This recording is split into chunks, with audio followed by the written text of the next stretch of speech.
Hello, this is Jeffrey T. Fertiller. Thank you for joining us on our YouTube channel, Service Management Leadership.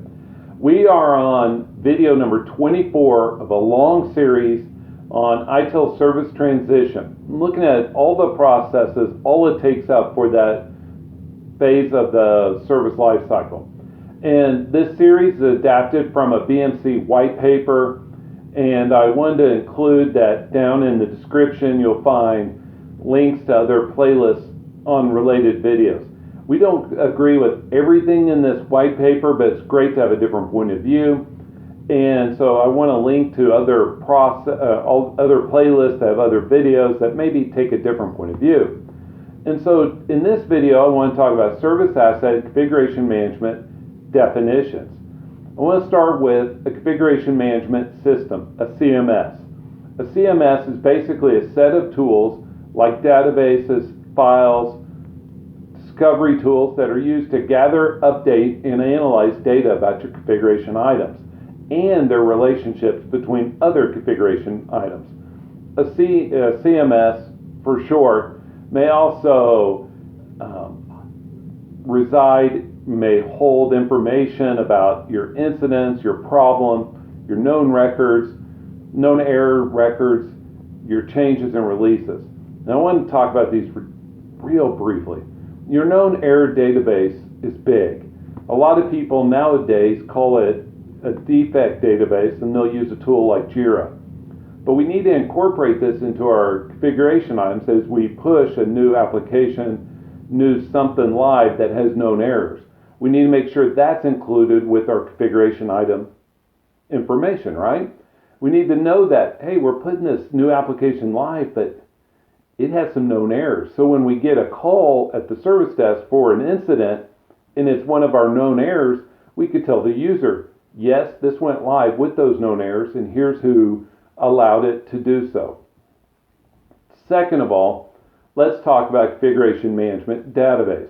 Configuration management database is a database which stores all the configuration records. And so you may have one or more CMDBs, as they're called, that make up your CMS. You have configuration records, thirdly, that are records about the attributes of a specific CI. It may be name, location, version, number, all that fun stuff. Number 4, we'll have a configuration items in there in our CMS CMDBs. And lastly, a definition is a service asset, which by definition is any resource or capability that contributes to the delivery of a service. Unlike configuration items, which can be specifically managed by IT, service assets don't always. We have many assets that are owned by the business. IT just manages the lifecycle. IT just helps with the tracking, the onboarding, and the retirement of those assets. And so if we think about all the assets in a company, IT doesn't own all those, do they? IT may help with the life cycle of them, but IT doesn't own those. IT does own the configuration items. IT does help with those because they manage and help support our ITSM processes. Our ITSM processes, you pick any one, whether it's incident management, change management, knowledge management, access management, any of them. And I could just list off all 26, but I don't want to bore you.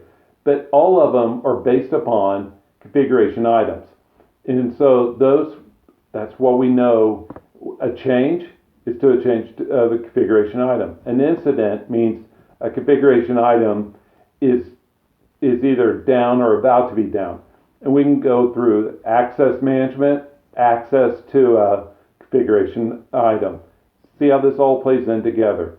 And so that's the difference between a service asset and configuration item. This is Jeffrey T. Fertiller. Thank you for joining us on our YouTube channel. Please like or share the video. Subscribe to our channel. Leave me feedback below. I'd love to hear from you. Also, feel free to connect with me on LinkedIn. It's great for me to get to know my viewers.